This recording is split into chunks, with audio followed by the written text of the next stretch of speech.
시청자 여러분, 안녕하십니까? 3월 13일 미국 주요 뉴스를 전해드리겠습니다. 이란과의 전쟁을 지원하기 위해 이라크 상공을 비행하던 미 공군 공중급유기 KC-135가 다른 급유기와 충돌해 추락하는 사고가 일어났습니다.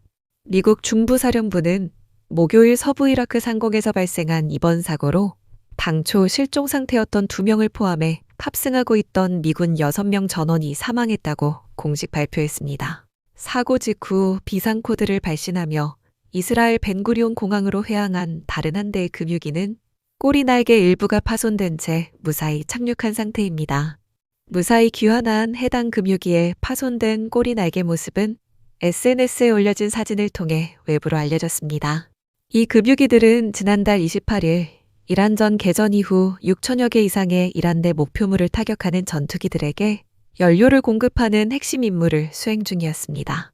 공중급유는 고속비행 중인 전투기에 근접해 조이스틱으로 급유관을 연결해야 하는 고도로 복잡하고 위험한 작전입니다. 댄 케인 합참의장은 금요일 미 국방부 브리핑에서 이번 사고가 전투 임무 수행 중 발생했지만 적군이나 아군의 피격에 의한 것은 아니라고 선을 그었습니다. 피트 헤그세스 국방장관 또한 전쟁의 가혹함을 언급하며 목숨을 잃은 급유기 승무원들을 미국의 영웅이라고 칭했습니다.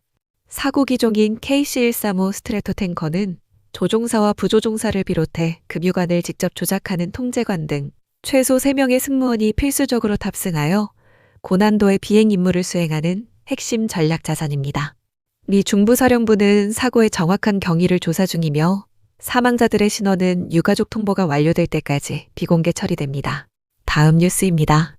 쿠바의 미겔 디아스카넬 대통령이 양국 간 이견을 해소하기 위해 미국과 직접 대화를 시작했다고 발표했습니다.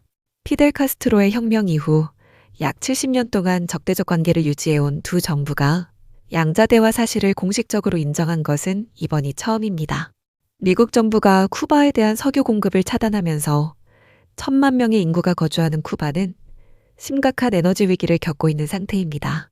디아스카넬 대통령은 SNS를 통해 이번 대화의 주요 목적이 심각성과 영향력을 바탕으로 해결이 필요한 양자 간 문제들을 파악하고 그 해결책을 찾는 것이라고 설명했습니다. 앞서 토레스 리베라 주미 쿠바 대사도 미국과 중요한 현안 및 이견이 있는 문제들에 대해 논의할 준비가 되어 있다는 입장을 보였습니다. 트럼프 대통령과 마르코 루비오 국무장관은 쿠바의 현 공산주의 정부 체제가 반드시 바뀌어야 한다는 입장을 고수하고 있습니다. 트럼프 대통령은 플로리다에서 열린 중남미 지도자 모임에서 우호적인 인수가 될 수도 있고 아닐 수도 있다며 쿠바가 현재 자금과 에너지가 고갈된 위기 상황에 처해 있다고 언급했습니다. 이어 트럼프 대통령은 자신의 SNS 계정에 쿠바가 미국 관리들과의 대화를 확인하며 양국 간 합의에 대한 기대감을 높이고 있다는 내용의 기사를 공유했습니다. 쿠바 전역에서는 순환 정전과 식량 및 의약품 부족 사태가 일상화되었으며 항공유 부족으로 핵심 산업인 관광업까지 큰 타격을 입고 있습니다.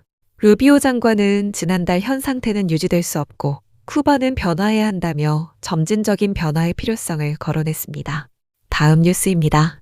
미국 재무부는 호르무즈 해협 봉쇄로 전 세계 원유 공급량의 5분의 1이 차단되며 에너지 가격이 급등하는 상황을 완화하기 위해 해상 선박에 적재된 러시아산 원유의 판매를 30일 동안 허용하는 라이선스를 발급했습니다. 허가 대상은 워싱턴 시간 기준 3월 12일 오전 12시 1분 이전에 선박에 실린 석유 제품에 국한되며 4월 11일까지만 판매가 가능합니다.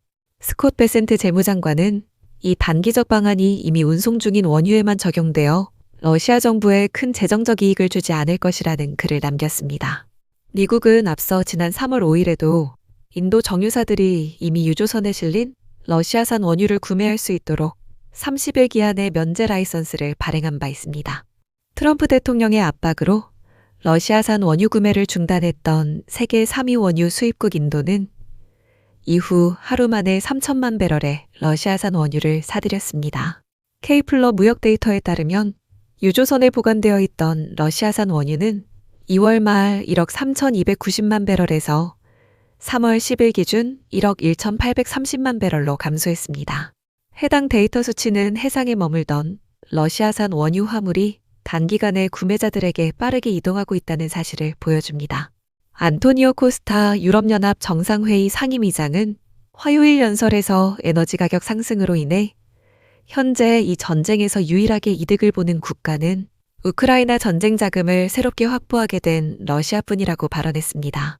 러시아 측 역시 이란 전쟁과 관련하여 자국 에너지 자원에 대한 수요가 크게 증가하는 현상을 목격하고 있다는 공식 입장을 일주일 전 발표했습니다. 러시아 크렘린궁의 드미트리 페스코프 대변인은 3월 6일 브리핑을 통해 러시아가 LNG를 포함한 원유와 가스에 신뢰할 수 있는 공급국으로 남아있다는 사실을 거론했습니다. 러시아 정부 산하 금융대학교의 이고르 유시코프 분석가는 호르무즈 해협의 갈등이 러시아의 에너지 수출 수익을 늘리는 유리한 조건을 조성하고 있다는 분석 결과를 로이터 통신에 전달하며 인터뷰를 마쳤습니다. 다음 뉴스입니다. 목요일 버지니아주 올드 도미니언 대학 강의실에서 총기를 난사해 한 명이 숨지고 2명이 다치는 사건이 발생했습니다. 총격범인 모하메드 파엘로 잘로는 현장에서 학군단 소속 학생들에게 제압당하는 과정에서 사망했습니다. 미국 연방수사국 수사 기록에 따르면 잘로는 지난 2016년 아프리카의 이슬람 국가 조직원들과 접촉한 뒤 위장수사관에게 테러를 계획하고 있다고 자백해 체포된 전력이 있습니다. 당시 법무부는 그가 무기를 구입해 살인을 모의한 점을 들어 징역 20년을 구형했지만 담당 재판부는 11년형을 선고했습니다. 그는 당초 형기를 다 채우지 않고 2024년 12월 23일에 연방시설에서 조기 석방되어 보호관찰 형태의 감독을 받는 중이었습니다.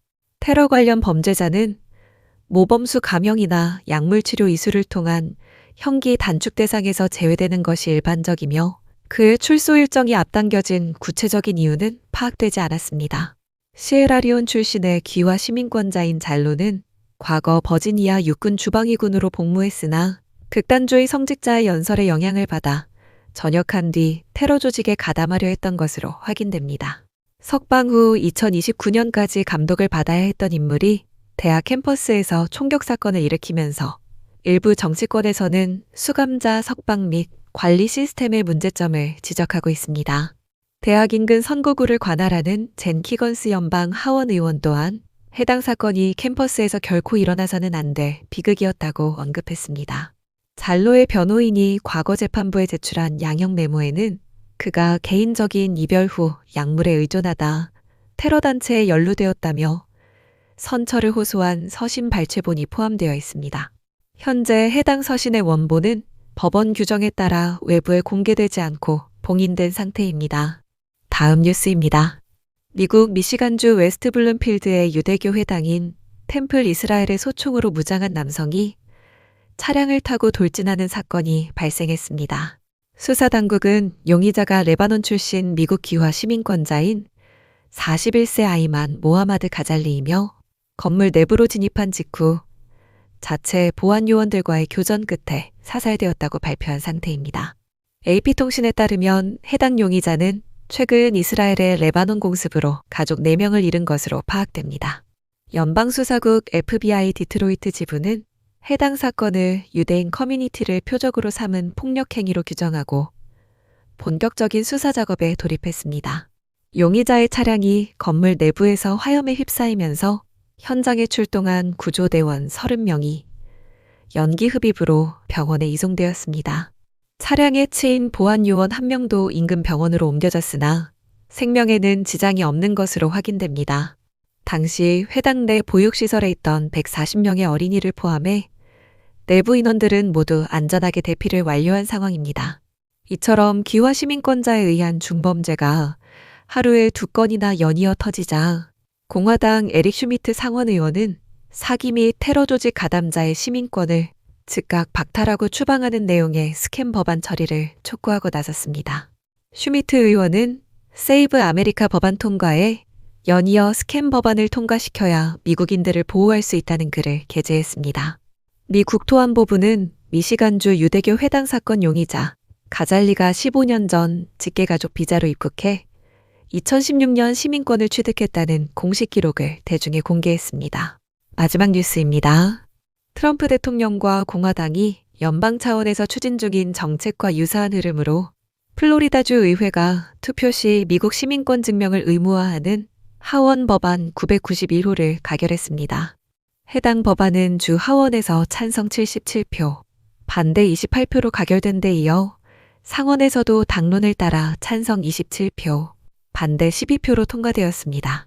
론 디센티스 플로리다 주지사는 투표 직후 플로리다판 세이브 액트가 의회를 통과했다는 글을 올렸습니다. 새로운 법안에 따라 모든 플로리다 유권자는 유권자 등록의 유효성을 인정받기 전에 주 고속도로 안전차량국 기록을 거쳐 시민권자 신분을 확인받아야 합니다. 이를 위해 리얼 아이디 규정을 충족하는 운전면허증이나 미국 출생증명서, 유효한 미국 여권 등을 제시해야 하며 기존의 신분 확인용으로 쓰이던 학생증이나 은퇴자 센터 신분증은 투표소에서 더 이상 허용되지 않습니다. 플로리다 선거범죄보안국 자료에 따르면 2025년 기준 1,300만 명이 넘는 전체 유권자 중 불법으로 등록하거나 투표한 것으로 추정되는 비시민권자 198명이 적발된 바 있습니다. 공화당 소속 에린 그럴 상원의원은 추가적인 부정선거 가능성을 차단하고 선거의 무결성을 유지하기 위해 시민권 확인 절차가 필요하다고 설명했습니다. 반면 민주당 의원들은 출생증명서나 여권이 없는 합법적 미국 시민의 유권자 등록이 차단될 것이라고 우려를 제기합니다. 2023년 브레넌 사법센터 연구를 보면 투표 연령에 해당하는 미국 시민의 9% 이상이 시민권 증명 서류를 즉시 구비하지 못하고 있으며 플로리다주 내에서도 약 87만 명이 리얼 아이디 규정에 맞는 운전면허증을 보유하지 않은 것으로 파악됩니다. 법안 내용에는 2027년부터 주차량국이 신규 및 갱신 운전면허증에 체류 신분을 기재해야 하고 공직 후보자는 이중 국적 여부와 당선 시 주식거래 의향을 서면으로 공개해야 한다는 내용도 포함되어 있습니다. 이 법안은 론 디센티스 주지사의 서명을 거쳐 오는 11월 중간선거 이후인 2027년 1월부터 공식적으로 시행됩니다.